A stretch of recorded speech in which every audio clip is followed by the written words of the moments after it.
My mom tried to get back together with my dad to steal my stepmom's money, since she got diagnosed with irreversible kidney failure and was about to pass her wealth on to my dad, but I told on them and ruined their plan. My 17F stepmother Jane is a wonderful, wonderful woman. She and my father got married when I was 4, and she's been a rock in my life ever since. My mother was always my primary caregiver, but up until that point her relationship with my father was acrimonious, and I basically never saw him. Jane was the reason they developed a stable co-parenting relationship. She encouraged everyone having a good relationship with each other and was always there to support me and my mom when things got rough. Jane was always a really hard worker. When she met my dad, he was living out of a hotel and my mother was doing everything in her power to keep me away from him because she was petty and angry that their relationship didn't work out. Meanwhile, Jane had a great job, a nice house, helped my dad get back on his feet, negotiated a visitation schedule with my mom, who hated her for a long time, and made sure my dad sent us money every week because neither one of them could afford an attorney to negotiate child support payments. Jane had no reason to do any of these things, but as I got older she made it clear that she loved me as much as she loved my half-brothers who were born a few years later. I even have my own room in her house because at the time we lived with my grandparents, various boyfriends of my mom, and Jane felt that I needed a more stable environment than that. She's like the opposite of the evil stepmom. When I was 15, Jane won a big lawsuit against an airline company and got awarded upwards of $1 million. She used the money to build sizable trust funds for me and my brothers so that we would be taken care of later in life. Despite having a lot more money, she still wanted to live a fairly modest life, so she paid off the house she has, and has been living there ever since with my dad. Sure, she bought a new car and they went on a few nice vacations, but she didn't blow all her money on stupid things, which I respected. About a year ago, things started getting really weird. Whenever I saw Jane, she seemed to look sicker and sicker, but no one would tell me or my brothers why, even though I know they knew. All we knew is that she was at the hospital a lot. Around the same time, my mom has been coming around my dad a lot more and acting really strange, basically like she was trying to romance him. Whenever Jane was in the hospital, my mother would insist on spending the night at their house and playing mom to my brothers, which was so weird to me because she never liked them or Jane. She'd be the perfect little housewife, and my mom is not like that at all. It was super fake. Worst of all, my dad started falling for it. I'm not stupid, I'm pretty sure they were sleeping together. I tried to shield my brothers from it, but they're not dumb either. I tried talking to my dad, too, but he insisted it wasn't like that. Then a few weeks ago, my mom started talking about all the places she'd like to visit, how she wanted a new car and was looking to invest. Which is weird because my mom has been a bartender her whole life and has lived paycheck to paycheck since before I was born. She was acting like she was about to get a lot of money, which started to make me really suspicious. Between Jane being sick and my mom acting all nouveau riche, I had a lot of questions. Finally, I decided to visit Jane in the hospital and ask her about my trust fund. I found out that if anything happened to her, that my dad would inherit all the money, including full control of the trusts for me and my brothers. She asked me why I was so interested in the trust fund, so I told her what's going on with my parents and how my mom has been acting with my dad. I didn't want to, but after everything she did for me, she deserved the truth. It really hurt me to break her heart like that, especially once I found out that she was basically in hospice at this point because of irreversible kidney failure. She's only got a few more months. We both cried so much. Then, 2 days ago, everything came to a head. My mom stormed in furious and started arguing with my dad. Apparently, Jane met with her lawyer and changed the trust so that my dad would get nothing and all of the trusts would be controlled by my step-aunt. She demanded to know how Jane found out about their relationship, and I came out and told them that I told Jane everything. I told them that if they wanted to play stupid games they would win stupid prizes, and that I wasn't going to let them screw Jane over after all the help she gave my family when she didn't have to. My mom slapped me and my dad just looked so defeated. Then my mom told my dad that she didn't really love him, that she was just pretending to so he would marry her and she could get all of the money. The worst part about it is that my brothers witnessed the whole thing, and now on top of their mom dying they have to deal with a cheating dad and his vindictive ex. Our whole family is in ruins and I feel like it's my fault even though I know it's not. Yesterday I visited Jane again and told her about the fallout.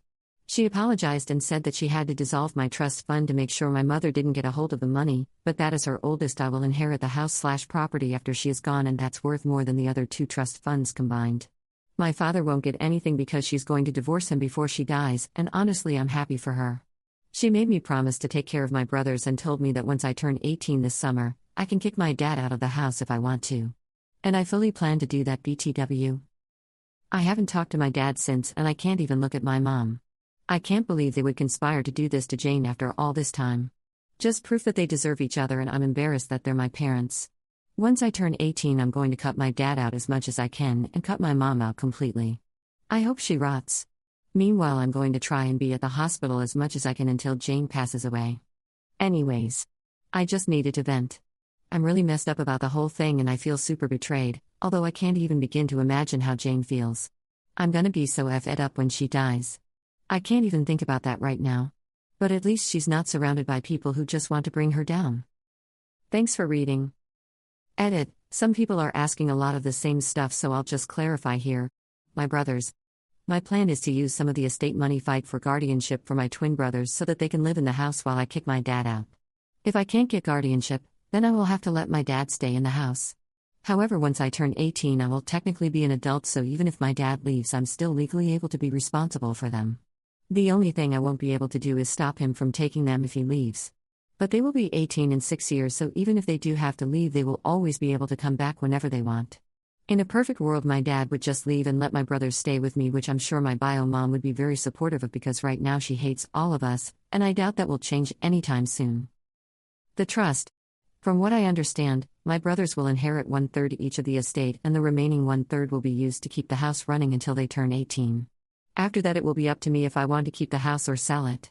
At that point, my brothers will still have money left in the trust so they can branch out or do whatever they want. Otherwise, I will not sell the house and just pass it on to them or keep it and maintain it myself, and they can just stay with me as long as they need to.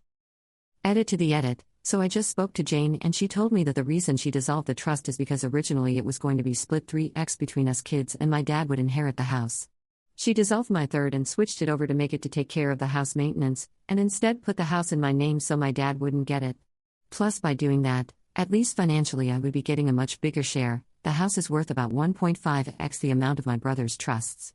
I just wouldn't be able to do anything with it until my brothers are 18, which I'm totally cool with. Sorry if I don't have a better answer, but I'm just trying to translate what she told me. My parents.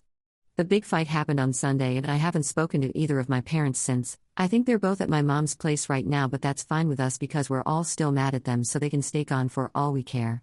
I know technically that's not legal to just leave us alone, but I've been taking care of my brothers for over a year. I can handle a few days while he gets his shit together. Screw both of them. Hope that clears some stuff up. Commenter. I'm so sorry you're going through such a hard time. Up. The most important thing you've inherited from Jane is a strong moral compass.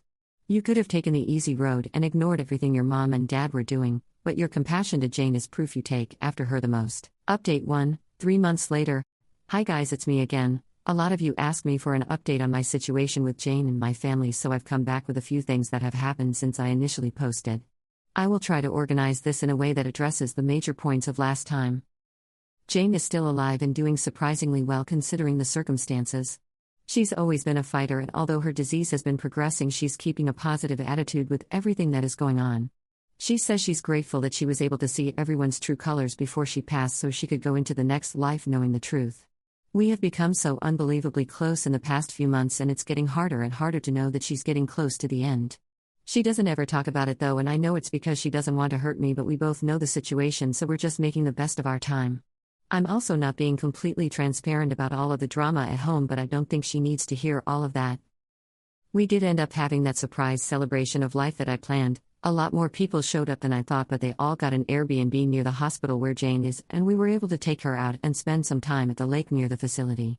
It was super low-key, which I know Jane preferred, and I was even able to get her old college friend to come after I found him on LinkedIn.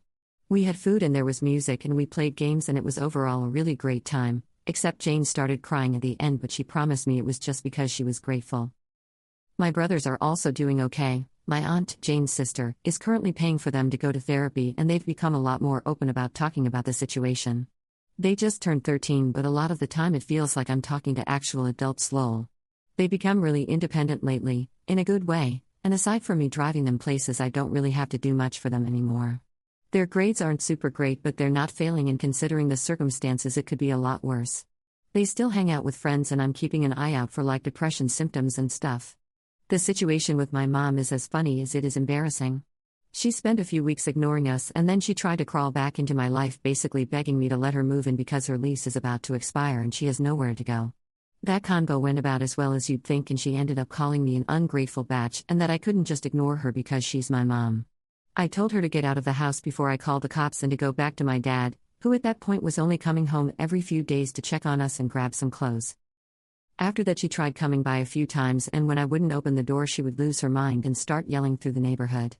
After 3 instances of this, I finally called the cops, but because I'm 17, they told me there's a possibility that I would have to go home with her since technically I'm a minor and need to be with a custodial parent. I told them no way because I was the only one watching my brothers. That led to a whole thing where after a few hours my dad basically showed up and I was allowed to stay there because there was finally an adult present, and I basically lived there for over a year. After that, the cops firmly told my mom that if she keeps showing up and causing drama, my neighbors confirmed that she'd been there a few times screaming, that they would arrest her for trespassing since technically it was Jane's house and not hers. She left and hasn't tried coming to the house anymore, but for a while she would call me constantly telling me I owed her, and all kinds of stuff. She's now blocked on everything, and anything she needs to say to me gets filtered through my dad. As for my dad, well, since he's basically required to be here for another 2 months until I turn 18, we've basically just avoided each other. It's not too bad though, because I've been heavily relying on guilting him for everything to get my way. For example, he was going to contest the divorce, but I threatened to kick him out when I turn 18 if he does that, so he just signed all the paperwork for a quickie divorce and is basically doing whatever Jane tells him to do. I don't openly disrespect him or anything, he's still my dad, but I've made it clear that I have no intentions on doing anything he says ever again, and he doesn't fight me on it. Most of the time he's just in his room, and sometimes he'll go back to my mom's, but only for a day or two before they argue and she kicks him out again. Lol. I haven't decided whether or not I'll kick him out yet, and we haven't talked about it either, so I'm kind of playing it by ear.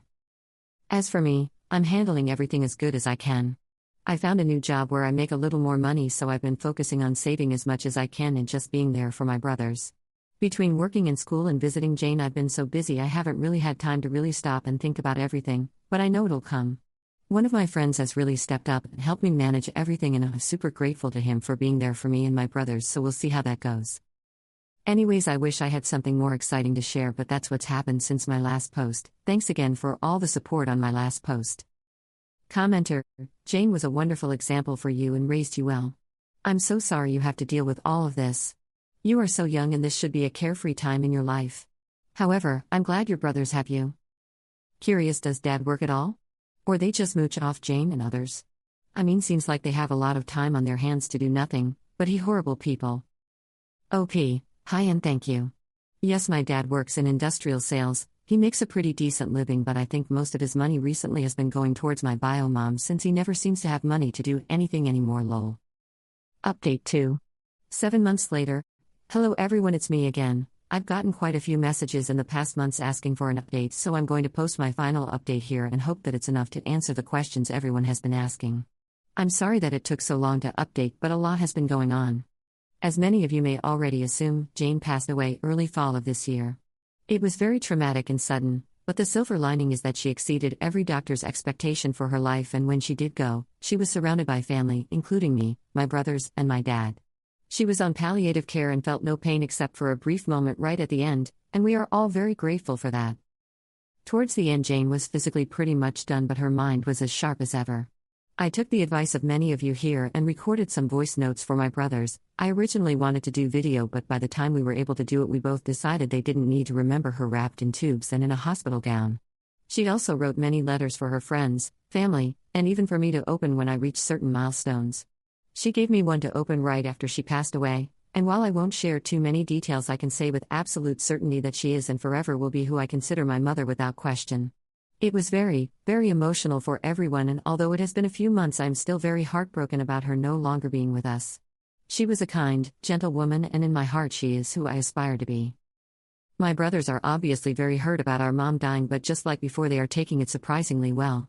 They are still going to therapy both together and separately, and we have a lot of conversations whenever they feel like talking. We've always been close, but I feel like we're closer now. Even though I work, we hang out as often as we can, and I'm doing everything I can to be the support that they need.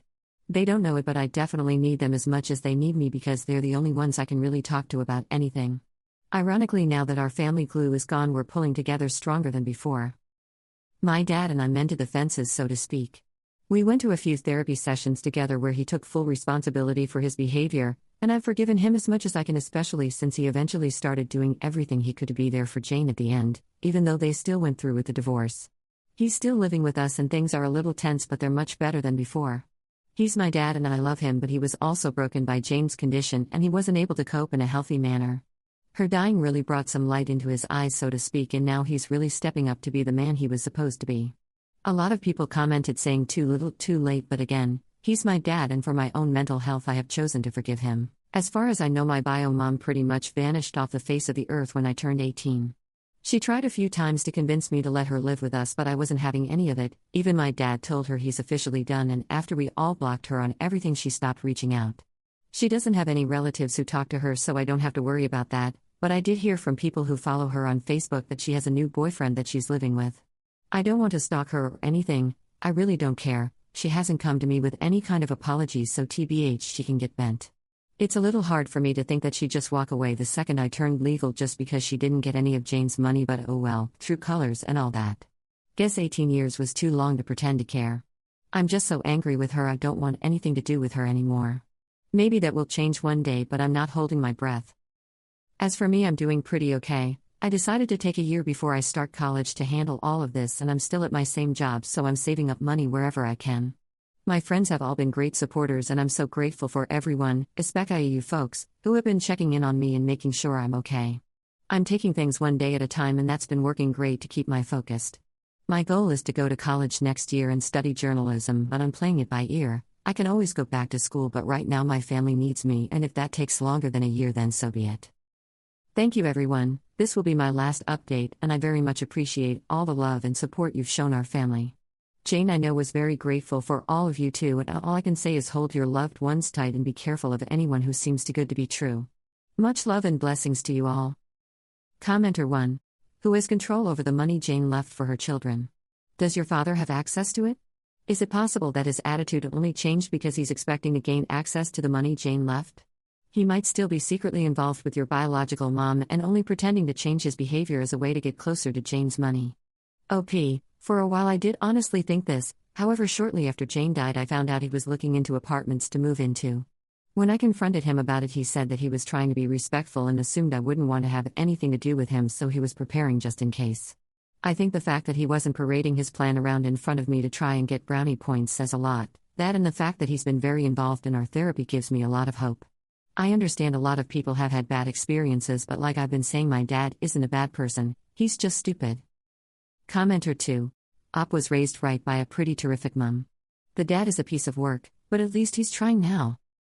If the op can come to some kind of terms with her father, as one of the aggrieved parties, who am I to question her decision? I hate how fast she and her brothers had to grow up. With their mum dying, and their father spiraling, it seems that there was little other recourse. Op's egg donor can continue screwing right off.